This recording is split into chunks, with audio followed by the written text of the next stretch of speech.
Hi friends, जी एडुकम channel पर सबको स्वागत है।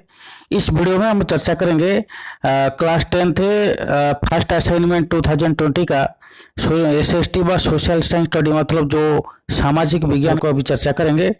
चलो शुरू करते हैं। इससे पहले मैं एक बात बोलना चाहूँगा कि इस वीडियो को लाइक करना, अगर पहली बार इस चैनल को विजिट कर रहे हैं तो सब्सक्राइब करना, और सब्सक्राइब करने के बाद साइड में जो बेल आइकन है उसको प्रेस करना, ताकि आपको मैं इस रिलेटेड वीडियो जब अपलोड करते रहूँगा आपको नोटिफिकेशन मिलेगा। ठीक है, और अपना दोस्तों को शेयर करने को बिल्कुल ना भूलना, ताकि आपका दोस्त का भी फायदा मिल सके।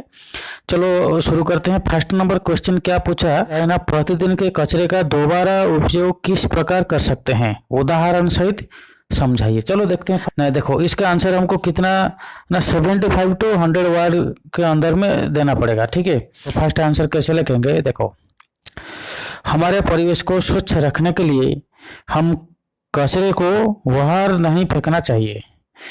हमारे घरों से दिन प्रतिदिन सूखा, गीला तथा पुराने सामान का कचरा निकलता है।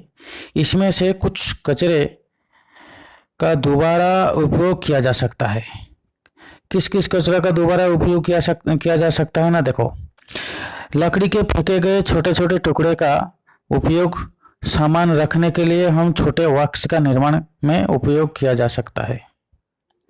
सेकंड में क्या है ना, कंपोस्ट खाद बनाने के लिए गोबर के साथ गीले कचरा को मिलाकर बनाया जा सकता है।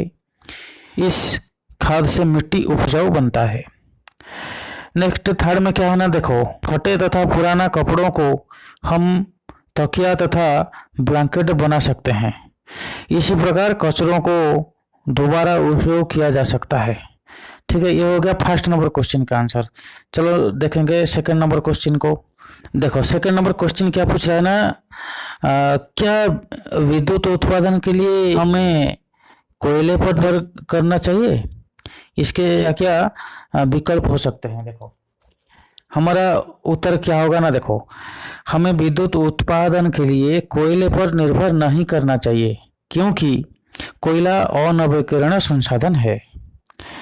इनका उपयोग करने से इनका भंडार शेष हो सकता है। यह पृथ्वी में सीमित मात्रा में उपलब्ध है। इसके निम्नलिखित विकल्प हो सकता है। क्या क्या विकल्प हो सकता है? देखो, फर्स्ट नंबर क्या है ना, सौर ऊर्जा का उपयोग कर सकते हैं हम लोग। कैसे? पृथ्वी पर सौर ऊर्जा मुख्य स्रोत है। ऊर्जा को संचित करके पर्याप्त मात्रा में विद्युत उत्पादन कर सकते हैं। यह संसाधन लगातार विद्युत उत्पादन में प्रयोग हो सकता है। सेकंड में क्या है ना, जल ऊर्जा का उपयोग कैसे कर सकते हैं? देखो, जब ऊपर का पानी नीचे बहता रहता है तब ऐसे समय में टरबाइन का उपयोग करके विद्युत उत्पादन किया जा सकता है। ये नवीकरणीय संसाधन भी है।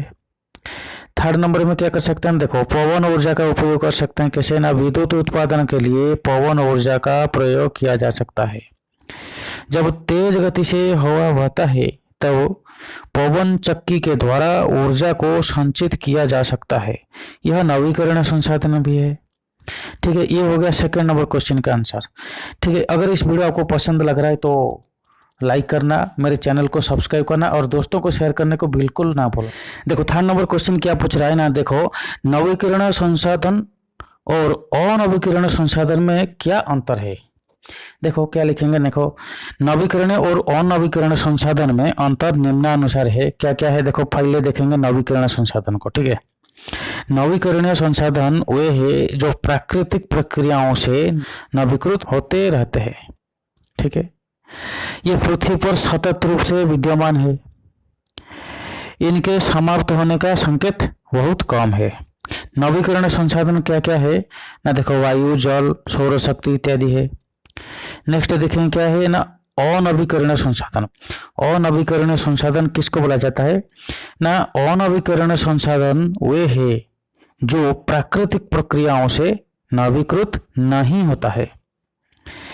सेकंड नंबर पॉइंट क्या होगा? सीमित मात्रा में उपलब्ध होते हैं। थर्ड नंबर पॉइंट क्या लिखेंगे? देखो, इनके समाप्त होने का संकेत अधिक है। फोर नंबर क्या है ना, इनका उदाहरण क्या है? कोयला, प्राकृतिक गैस इत्यादि, ये सब क्या है ना, अनवीकरणीय संसाधन है। यह हो गया थर्ड नंबर क्वेश्चन का आंसर। नेक्स्ट देखेंगे, फोर नंबर क्वेश्चन क्या पूछ रहा है?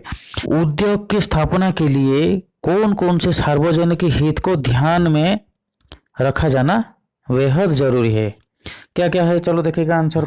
उद्योग की स्थापना के लिए निम्नलिखित सार्वजनिक हित को ध्यान में रखा जाना आवश्यक है। क्या क्या है, देखो फर्स्ट नंबर पॉइंट क्या है ना, बंजर भूमि में कारखाना की स्थापना करना चाहिए।